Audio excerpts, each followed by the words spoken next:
नमस्कार साथियों।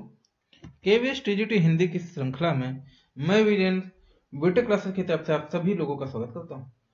साथियों, हम लोग भारत एक खोज, जो कि द डिस्कवरी ऑफ इंडिया का हिंदी रूपांतरण है।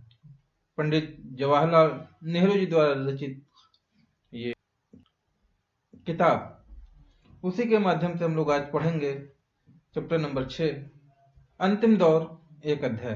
क्योंकि चैप्टर बड़ा है तो इसको फिर मैं छोटे छोटे भागों में तोड़कर इसके 2 या 3 खंड बनाऊंगा।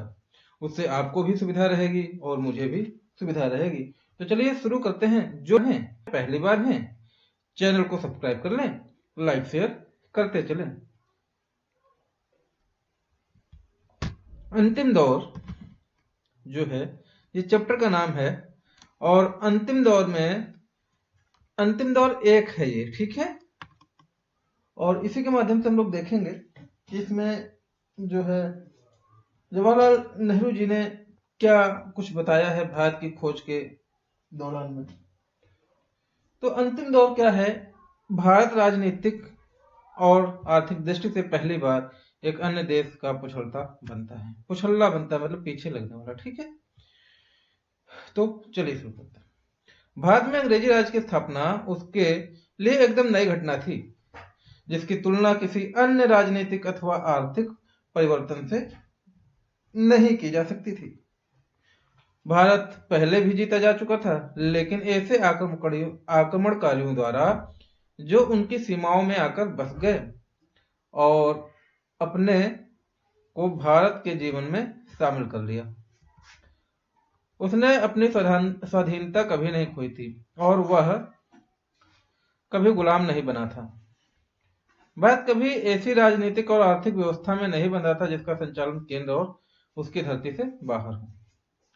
वह कभी ऐसे शासक वर्ग के अधीन नहीं रहा जो अपने मूल और चैत्य दोनों में स्थायी रूप से विदेशी था।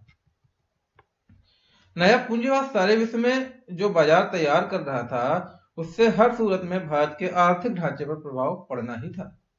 लेकिन जो परिवर्तन हुआ वह स्वाभाविक नहीं था और उसने भारतीय समाज के पूरे आर्थिक और संरचनात्मक आधार पर विघटन कर दिया।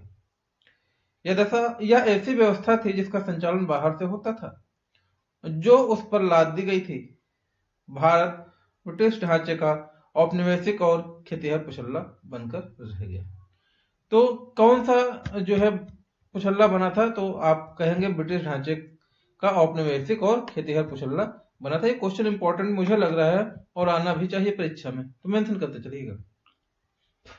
अंग्रेजों ने अपने अंग्रेजी नमूने का अनुसरण करते हुए बड़े जमींदार पैदा किए। उनका लक्ष्य था लगान की शक्ल में अधिक से अधिक रुपया जल्दी से जल्दी इकट्ठा किया जाए। इसलिए ऐसे वर्ग को पैदा करना जरूरी समझा जिसका स्वार्थ अंग्रेजों के स्वार्थ से अभिन्न हो, मतलब कि अंग्रेजों से के स्वार्थ के तरह ही हो। ब्रिटिश शासन ने इस तरह अपनी स्थिति को सुदृढ़ किया। इस व्यवस्था में जमींदार थे, राजा थे, सरकार के विभिन्न महकमों में पटवारी, गांव के मुखिया से लेकर ऊपर तक के कर्मचारी की बहुत बड़ी संख्या थी। सरकार के 2 खास महकमे थे, मालगुजारी और पुलिस। इन दोनों के ऊपर हर जिले में कलेक्टर या जिला मजिस्ट्रेट होता था, जो शासन की धुरी था। इस तरह भारत को साम्राज्यवादी उद्देश्यों के लिए बिना कुछ भुगतान किए अड्डे की तरह इस्तेमाल तो किया ही गया। इसके अलावा उसे इंग्लैंड में ब्रिटिश सेना के एक हिस्से के प्रशिक्षण का खर्च भी उठाना पड़ा। इस राशि को कैपिटेशन चार्ज कहा जाता था। ये कैपिटेशन चार्ज याद रखिएगा, कैपिटेशन चार्ज किसे कहा जाता था? प्रशिक्षण और ब्रिटिश सेना का प्रशिक्षण और उसके खर्च के उठाने को जो है कैपिटेशन चार्ज कहा जाता था। वास्तव में भारत के ब्रिटेन की हर तरह के दूसरे भी खर्चे उठाने पड़ते थे, ठीक है। 19वीं शताब्दी के दौरान भारत में ब्रिटिश राज के इतिहास से किसी भी भारतीय को निश्चित रूप से मायूसी होगी और क्रोध आएगा। फिर भी इससे अनेक क्षेत्रों में अंग्रेजों की श्रेष्ठता का, यहां तक कि हमारी फूट और कमजोरियों का भी लाभ उठाने का क्षमता का पता चलता है। अंग्रेज क्या करते थे? फूट डालते थे और राज करते थे। ये तो आपने पढ़ा ही होगा। भारत में ब्रिटिश शासन के अंतर्विरोध, राजा राम मोहन राय, बंगाल में अंग्रेजी शिक्षा और समाचार पत्र। ये इंपॉर्टेंट हो सकता है, इससे क्वेश्चन बनेंगे। व्यक्तिगत रूप से अंग्रेजों में, जिनमें शिक्षाविद, प्राच्य विद्या विशारद, पत्रकार, मिशनरी और कुछ अन्य लोग थे, पाश्चात्य संस्कृति को भारत लाने में महत्वपूर्ण कार्य किया। अंग्रेजी चिंतन और साहित्य और राजनीतिक परंपरा से भारत को परिचित कराने का श्रेय उन योग्य और उत्साही अंग्रेजों को ही है, जिन्होंने अपने चारों और उत्साही भारतीय विद्यार्थियों को इकट्ठा कर लिया था। शिक्षा के प्रसार को नापसंद करने के बावजूद खुद ब्रिटिश सरकार को अपनी परिस्थितियों से मजबूर होकर अपनी बढ़ती हुई व्यवस्था के लिए क्लर्कों को प्रशिक्षित करके तैयार करने का प्रबंधन करना पड़ा। इसलिए धीरे धीरे शिक्षा का प्रसार होने लगा। यह शिक्षा सीमित थी और गलत ढंग की भी, फिर भी उसने नए और सक्रिय विचारों की दिशा में दिमाग की खिड़कियां और दरवाजे खोल दिए। धीरे धीरे परिवर्तन होने लगा और आधुनिक चेतना का प्रसार हुआ।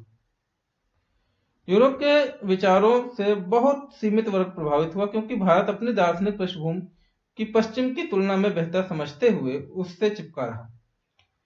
पश्चिम का वास्तविक आघात और प्रभाव तो जीवन के व्यवहारिक पक्ष पर हुआ। नई तकनीकी, रेलगाड़ी, छापाखाना, दूसरी मशीनें, युद्ध के अधिक कारगर तरीके, यह सब ऐसी बातें थी जिनकी उपेक्षा नहीं की जा सकती थी। सबसे प्रकट और व्यापक परिवर्तन यह हुआ कि खेतिहर व्यवस्था टूट गई। तो ये क्वेश्चन इंपॉर्टेंट है यहाँ पे कि व्यापक प्रभाव क्या पड़ा था, परिवर्तन हुआ था कि खेतिहर व्यवस्था टूट गई थी और उसका स्थान वैयक्तिक संपत्ति और जमींदारी ने ले लिया था। मुद्रा केंद्रित अर्थव्यवस्था का चलन हुआ और जमीन बिकाऊ वस्तु हो गई। तो ये चीज इंपॉर्टेंट है, ध्यान रखिएगा। देश के किसी बड़े हिस्से की अपेक्षा बंगाल ने बहुत पहले इन परिवर्तनों को देखा और अनुभव किया, क्योंकि बंगाल में ब्रिटिश शासन 50 वर्ष पहले स्थापित हो चुका था। तो कहाँ पे पूछेंगे क्वेश्चन, कहाँ पे सबसे पहले ब्रिटिश शासन स्थापित हुआ, तो आपको बताना पड़ेगा बंगाल में सबसे पहले, और कितने वर्ष पहले, तो 50 वर्ष पहले। ठीक है, ये सारी चीजें। 18वीं शताब्दी में बंगाल के एक अत्यंत प्रभावशाली व्यक्तित्व का उदय हुआ। ये राजा राम मोहन राय थे। ठीक है, 18वीं शताब्दी में राजा राम मोहन राय का उदय हुआ, ये पूछा जा सकता है। ये एक नए ढंग के व्यक्ति थे जिन्होंने प्राचीन और नवीन ज्ञान का मेल था। भारतीय विचारधारा और दर्शन उन्हें गहरी जानकारी थी। वे संस्कृत, फारसी और अरबी के विद्वान थे और उस हिंदू मुसलमान संस्कृति की उपज थे समय जो उस समय भारत के सुसंस्कृत वर्ग के लोगों पर छाई हुई थी। उन्होंने अंग्रेजी और पश्चिम के धर्म और संस्कृत के स्रोतों की खोज के लिए ग्रीक, लतीनी और इब्रानी भाषाएं सीखी। पश्चिमी सभ्यता के विज्ञान और तकनीकी पक्षों ने भी उन्हें आकर्षित किया। अपने दार्शनिक और विद्वतापूर्ण झुकाव के कारण राम मोहन राय अनिवार्य रूप से प्राचीन साहित्यों की ओर झुके। तुलनात्मक धर्म के अध्ययन की पद्धति की खोज करने वाले दुनिया के वे पहले उत्साही व्यक्ति थे और शिक्षा को आधुनिक ढांचे में ढालकर उसे पुरानी पंडिताऊ पद्धति के चंगुल से निकालने के लिए बहुत उत्सुक थे। ठीक है, तो ये इंपॉर्टेंट है, इसको ध्यान दीजिएगा। उन्होंने गवर्नर जनरल को गणित, भौतिक विज्ञान, रसायन शास्त्र, जीव विज्ञान और अन्य उपयोगी विषयों की शिक्षा की आवश्यकता पर जोर देते हुए लिखा था। इन सबसे अधिक वे समाज सुधारक थे। तो राजा राम मोहन राय कौन थे, तो समाज सुधारक बहुत बड़े थे। ठीक है, आरंभ में उन पर इस्लाम का प्रभाव पड़ा और बाद में कुछ हद तक ईसाई मत का, लेकिन वे अपने धार्मिक आधार पर दृढ़ता से जमे थे। परंतु उन्होंने इस धर्म को उन कुरीतियों और कुप्रथाओं से मुक्त करने का प्रयास किया जो उनके साथ संबद्ध हो गई थी। ब्रिटिश सरकार ने सती प्रथा पर रोक उन्हीं के आंदोलन के कारण लगाई थी। तो सती प्रथा का रोक किसने लगाया था, राजा राम मोहन राय ने, ब्रिटिश सरकार के द्वारा। ठीक है, क्वेश्चन इंपॉर्टेंट है। राजा राम मोहन राय, इनको राजा राम कहा जाता है पूरा, तो राम मोहन राय की भारतीय पत्रकारिता के प्रवर्तक में से थे। सन 1780 के बाद भारत में अंग्रेजों ने कई अखबार निकाले। इन अखबारों में आमतौर पर सरकार की कड़ी आलोचना होती रहती थी। परिणामतः उन पर कड़ा सेंसर लगता था। पहला अखबार जिस पर भारतीयों का स्वामित्व था, जिसका संपादन भी भारतीयों ने किया, 1880 में अंग्रेजी में निकला था। तो ये इंपॉर्टेंट क्वेश्चन है, ये इससे बनेगा, 100% बनेगा। ठीक है, आप इसको मेंशन कर लीजिएगा, ये 100% आएगा।